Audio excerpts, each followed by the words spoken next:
So I have switched to the ebook instead of the PDFs that come with the zipped file that you download. I think it's easier to read the ebook because the ebook has the different colors. So I'm going to use the ebook from now on, but it's the same material. So what I did offline was I typed these two paragraphs, pressing enter, right? And you can see that because of this character. And now I'm at step 6C. It says delete the space between the words real and estate in the second paragraph. So I need to find that. So right here, the words real and estate. And you can see, I'm going to zoom this up a bit.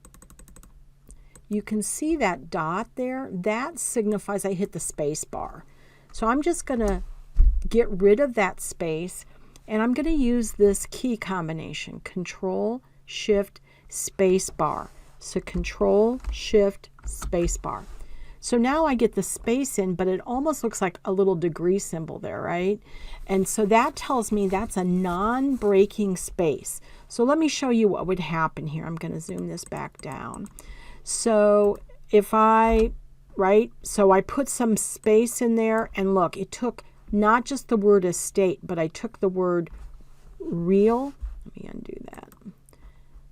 Undo that. Right, so these two are locked together. They're like glued together. So if you think about an application, let's say you have a phone number and it's towards the end of the line.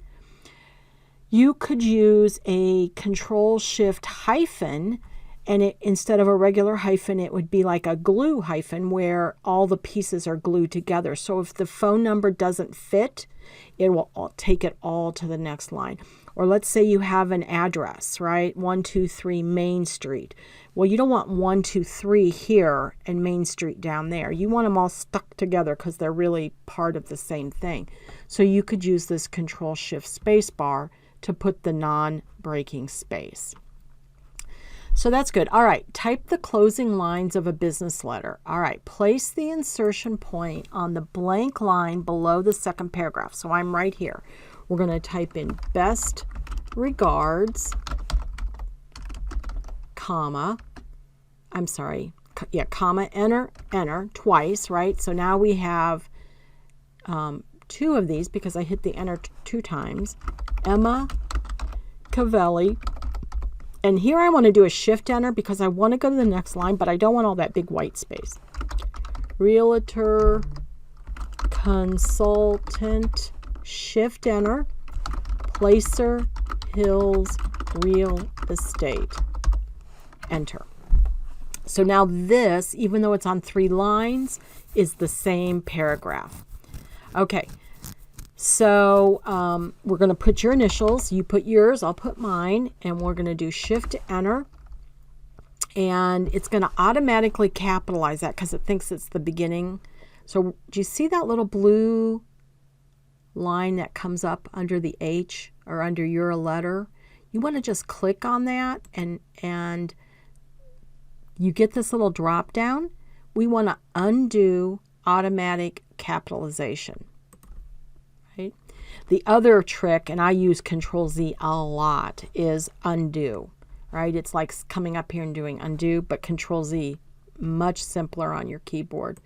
Okay, and then we're going to put the word enclosure on the line below your initials. We're going to go ahead and I use this little quick save up here. You can do the Control-S key combination, and for this, they're asking you to close it, which would be File, Close. I'm going to keep in it because I'm going to go on to Pause and Practice 1, 2. All right, thank you.